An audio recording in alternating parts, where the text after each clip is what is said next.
Bismillahirrahmanirrahim. Assalamualaikum warahmatullahi wabarakatuh.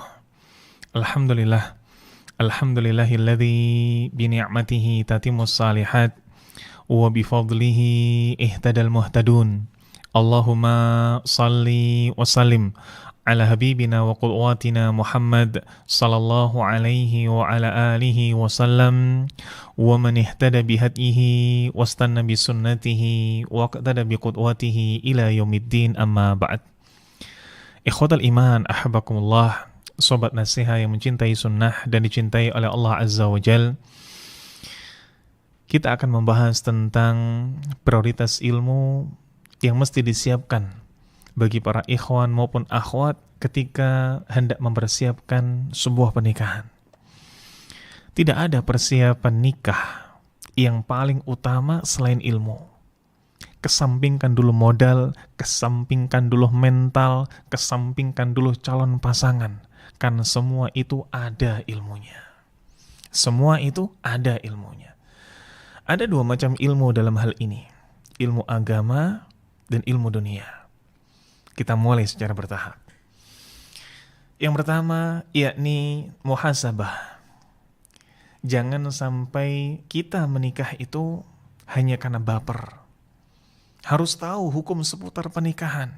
Baik itu hukum secara umum ataupun hukum secara khusus, yakni per individu. Dengan itulah nanti kita bisa tahu di mana posisi diri kita yang sebenarnya. Para ulama berbeda pendapat tentang hukum asal pernikahan. Setidaknya ada 3 pendapat yang yang paling masyhur. Yang pertama, ini madhab zahiri. Berpendapat bahwasanya hukum menikah adalah wajib. Hukum menikah itu harus. Sehingga orang yang tidak menikah berdosa. Pendapat ini atau madhab zahiri berdalil dengan ayat Wankihu ma tabalakum minan nisa. Dan nikahkanlah wanita-wanita yang kalian senangi. Secara kaidah, kalimat ini menunjukkan perintah. Dan tidaklah perintah itu melainkan menunjukkan hukum wajib. Mereka juga mengatakan bahwa nikah adalah jalan atau upaya untuk menjaga diri dari yang haram. Maka di sana ada kaidah pula. Ma la yatimmul wajib illa bihi fahuwa wajib. Kewajiban yang tidak akan sempurna kecuali dengan wasilah sesuatu, maka sesuatu tadi hukumnya pun menjadi wajib. Ini dalil dari pendapat pertama, madhab zahiri. Pendapat yang kedua, ini madhab syafi'i, berpendapat bahwasanya hukum menikah itu mubah. Sehingga orang yang tidak menikah tidak berdosa, tidak ada masalah. Imam Syafi'i mengatakan bahwa menikah itu adalah sebuah sarana untuk menyalurkan syahwat dan meraih kelezatan syahwat secara halal. Maka hukumnya mubah saja, sebagaimana hukum makan ataupun minum. Dan pendapat yang ketiga, dan ini adalah pendapat jumhur ulama, baik itu dari Maliki, Hanafi, serta Hambali, berpendapat bahwasanya hukum menikah itu sunnah, mustahab, tidak sampai pada derajat wajib. Apa saja dalil dari pendapat yang ketiga ini? Di sana ada dalil naqli, ada dalil akli. Dalil akli, dalil yang bisa kita pahami dengan logika. Seandainya menikah itu adalah sebuah kewajiban, maka tentu saja ternukil riwayat dari Nabi Sallallahu Alaihi Wasallam yang menyatakan bahwa menikah itu wajib. Pasti ada nas dari Nabi. Karena menikah adalah kebutuhan semua orang. Sedangkan kita temui ada di antara para sahabat Nabi Sallallahu Alaihi Wasallam yang tidak menikah dan Nabi tidak tegur. Demikian pula kita temui orang-orang saleh zaman dahulu. Ada yang tidak menikah, para ulama ada yang tidak menikah, dan tidak ternukil pun satu pengingkaran beliau Sallallahu Alaihi Wasallam tentang hal ini. Seandainya nikah wajib, maka seorang wali boleh memaksakan anak gadisnya untuk menikah. Tapi kenyataannya bagaimana? Tidak. memaksakan anak gadis untuk menikah justru dilarang oleh syariat. Nabi SAW mengatakan tidaklah janda itu dinikahi kecuali dengan persetujuannya, dan tidaklah perawan atau gadis itu dinikahi hingga ia ridha.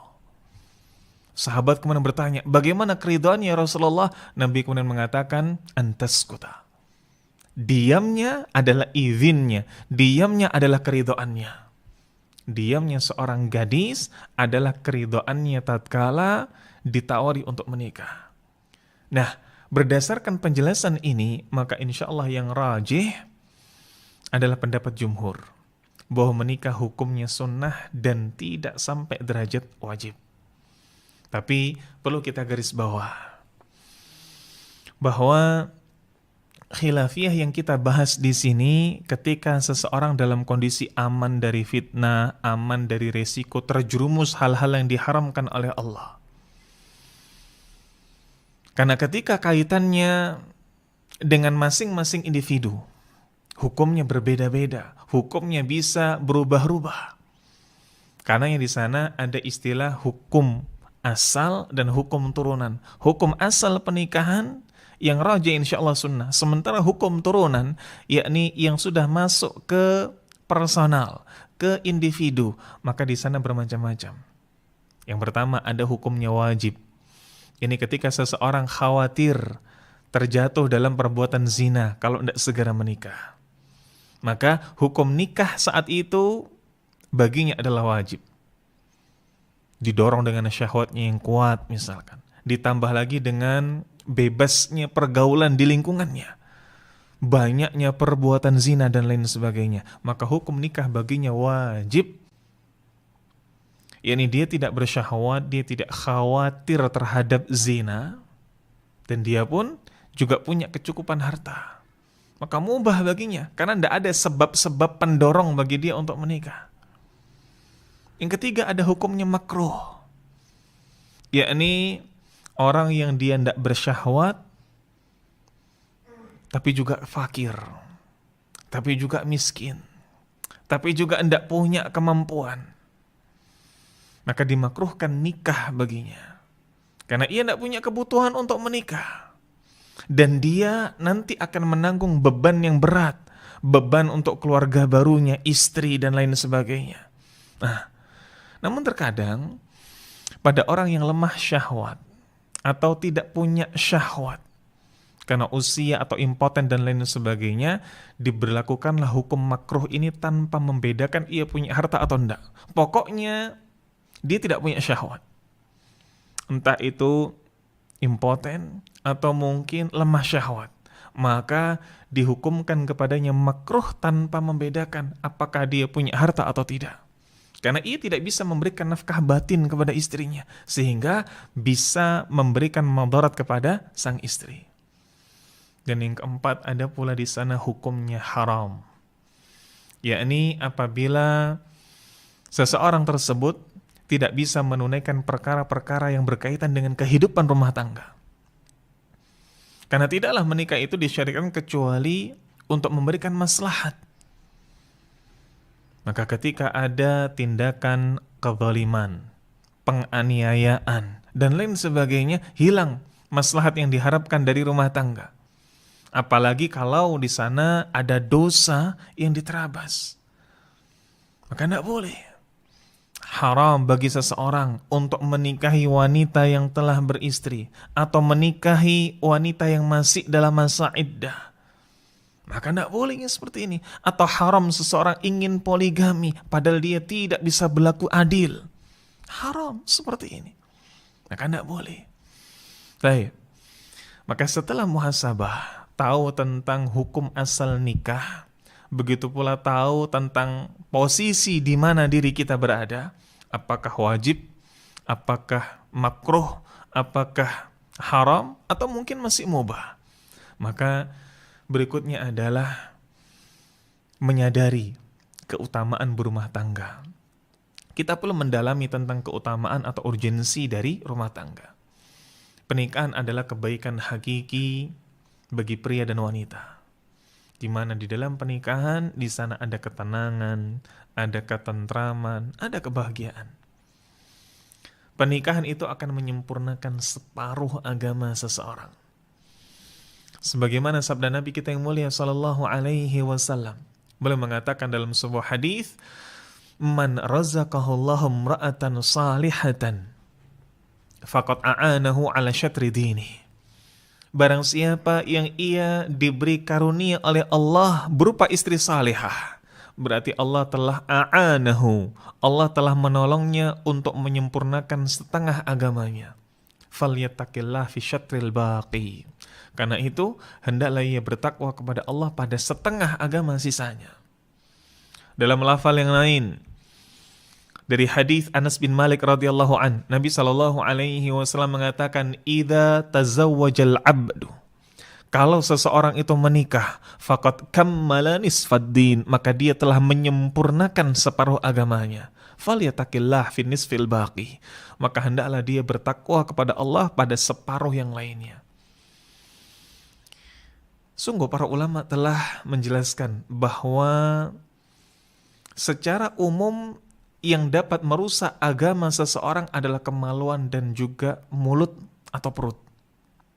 Kemaluan mengantarkan pada zina, mulut atau perut mengantarkan pada keserakahan. Ini semua adalah sumber kerusakan agama seseorang. Maka nikah berarti membentengi diri dari salah satunya, membentengi diri dari zina dengan kemualan itu sendiri. Maka inilah mengapa dikatakan menikah telah digenapkan separuh agamanya. Tinggal ia menjaga separuh sisanya, yakni bagaimana agar mulutnya, perutnya tidak menjadi sebab dari kerusakan agama dirinya. Baik, ikhwatal iman, ahabakumullah. Inilah mengapa agama Islam menganjurkan apabila seseorang telah mampu untuk menikah, segeralah menikah. Karena nikah merupakan sunnah Nabi Sallallahu Alaihi Wasallam. Sebagaimana dalam hadis yang masyhur, hadis yang sering kita dengar dalam sebuah prosesi pernikahan. An-nikahu min sunnati. Nikah itu adalah sunnahku. Faman lam ya'mal bisunnati falaysa minni. Barang siapa yang ia enggan untuk melaksanakan sunnahku, maka ia bukan dari golonganku. Dan di dalam pernikahan itu ada banyak sekali manfaat yang besar. Di antaranya memenuhi kebutuhan fitrah manusia. Fitrah manusia itu ingin punya pasangan. Yang kedua, memperbanyak keturunan. Berarti melestarikan kehidupan manusia. Menyempurnakan agama, yang berarti menjaga kehormatan, mempererat hubungan keluarga. Agar apa? Agar kemudian di sana saling mengenal satu sama lain. Keluarga A, keluarga B, dan lain sebagainya. Lalu memberikan ketenangan, ketentraman, kebahagiaan. Dan tentu saja yakni mengangkat derajat kita sebagai manusia dari kehidupan barbar, kehidupan hewani, kehidupan yang tidak mengenal aturan. Baik, pembahasan berikutnya berkaitan dengan prioritas ilmu yang mesti disiapkan adalah pentingnya kita memilih partner terbaik dalam berumah tangga. Memilih istri yang baik adalah perkara yang penting. Tidak ada satupun khilaf dalam hal ini. Tidak ada seorang manusia pun yang menyanggah hal ini. Namun yang diperselisihkan adalah bagaimana pilihan tadi dikatakan baik. Apakah baik itu berdasarkan harta? Apakah baik itu berdasarkan keturunan, kecantikan, atau yang lainnya?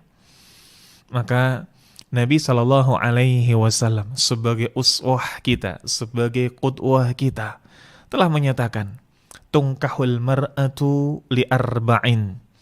Wanita itu dinikahi karena 4 perkara. 5 liha, karena hartanya.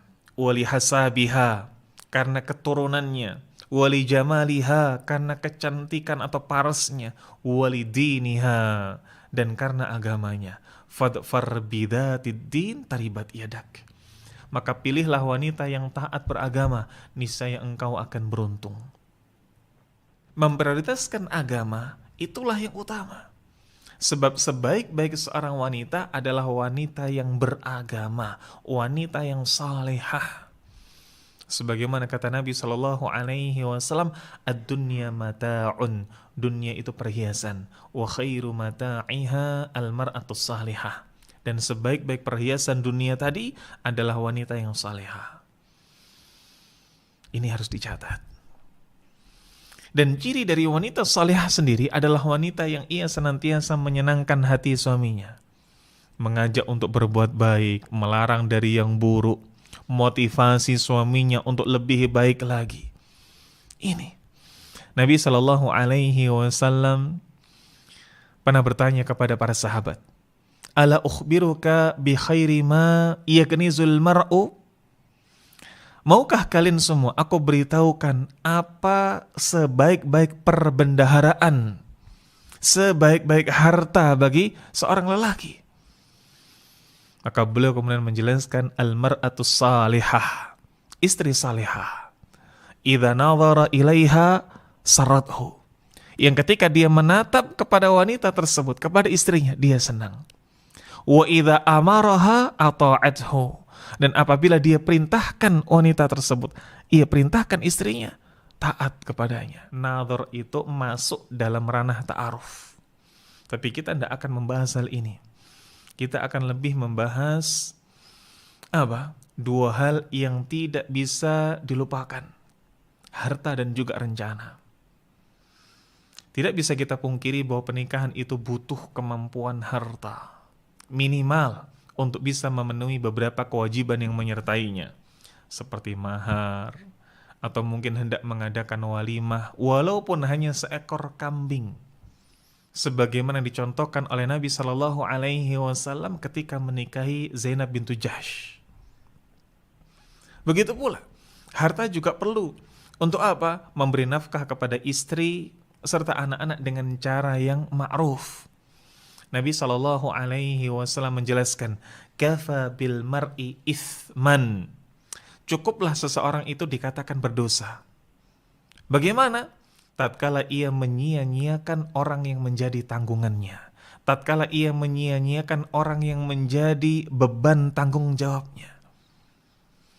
Selain itu, rumah tangga adalah sebuah organisasi, perlu manajemen yang baik, perlu perencanaan yang baik agar bisa berjalan lancar. Maka hendaknya bagi seseorang yang hendak menikah untuk punya perencanaan matang. Seperti apa kehidupan rumah tangganya kelak? Berkaitan tentang tempat tinggal, pekerjaan, sekolah anak, dan lain sebagainya. Semoga yang sedikit ini bisa bermanfaat. Semoga Allah berikan taufik pada kita semua, memperbaiki urusan kita semua. Dan insya Allah kita lanjutkan pada materi berikutnya. Wassallallahu ala nabiyyina wa ala alihi wa sahbihi wa mawalah. Assalamualaikum warahmatullahi wabarakatuh.